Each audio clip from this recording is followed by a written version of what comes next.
আসসালামু আলাইকুম প্রিয় শিক্ষার্থী বন্ধুরা, আজকে তোমাদের গণিত পরীক্ষা অনুষ্ঠিত হলো। আজকে আমি তোমাদের ঢাকা বোর্ডের ঘ নাম্বার সেটের সমাধান করে দিচ্ছি, তোমরা মিলিয়ে নাও। আশা করি তোমাদের পরীক্ষা ভালো হয়েছে এবং কার কয়টা এমসিকিউ হয়েছে তা অবশ্যই কমেন্টে জানিয়ে দাও।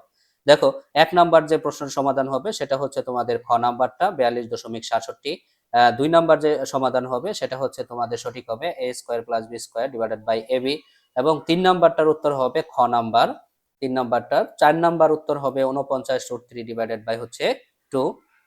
5 নাম্বারটার উত্তর হবে 0, 5 নাম্বার উত্তর হবে 0 গ নাম্বারটা। 6 নাম্বারের উত্তর হবে 37 ডিগ্রি ক নাম্বারটা। এবং 7 নাম্বারটার উত্তর হবে প্রকৃত সেট বের করতে বলছে, এটার উত্তর হবে খ নাম্বার 7। 8 নাম্বারটার উত্তর হবে মধ্যক কত, মধ্যক হচ্ছে 6। 9 নাম্বার হবে কোন ত্রিভুজের কোণগুলোর অনুপাত হলে সেটা হবে সমদ্বিবাহু ত্রিভুজ। তারপরে কয়টা নিচের চতুর্ভুজের চতুর্ভুজ অঙ্কনের জন্য কয়টি স্বতন্ত্র উপাত্ত প্রয়োজন, এটা হচ্ছে 10-এর ঘ। 5টি। 11 নাম্বার হচ্ছে এর মান দেওয়া আছে, উত্তর হবে কত, খ।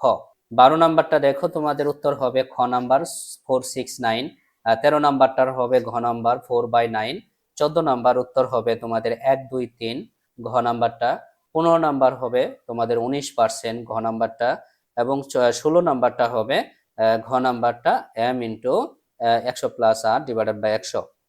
17 নাম্বার এটা হবে সমান, খ নাম্বারটা সঠিক হবে। 18 নাম্বার উত্তর হবে হচ্ছে ক নাম্বার 44। 19 নাম্বার তোমাদের উত্তর হবে 252। 20 নাম্বার উত্তর হবে তোমাদের 10। 21 নাম্বার উত্তর হবে তোমাদের ক 1। 22 নাম্বার উত্তর হবে তোমাদের ক 1 এবং 2। 23 নাম্বার উত্তর হবে ক 1টি। 24 নাম্বার উত্তর হবে খ 2। 25 নাম্বার উত্তর হবে তোমাদের ঘ। 26 নাম্বার উত্তর হবে তোমাদের 8√3 ঘ নাম্বার। 27 নাম্বার যে দুটি সংখ্যার অনুপাত লসাগু দেওয়া আছে, উত্তর হবে তোমাদের 3 ক।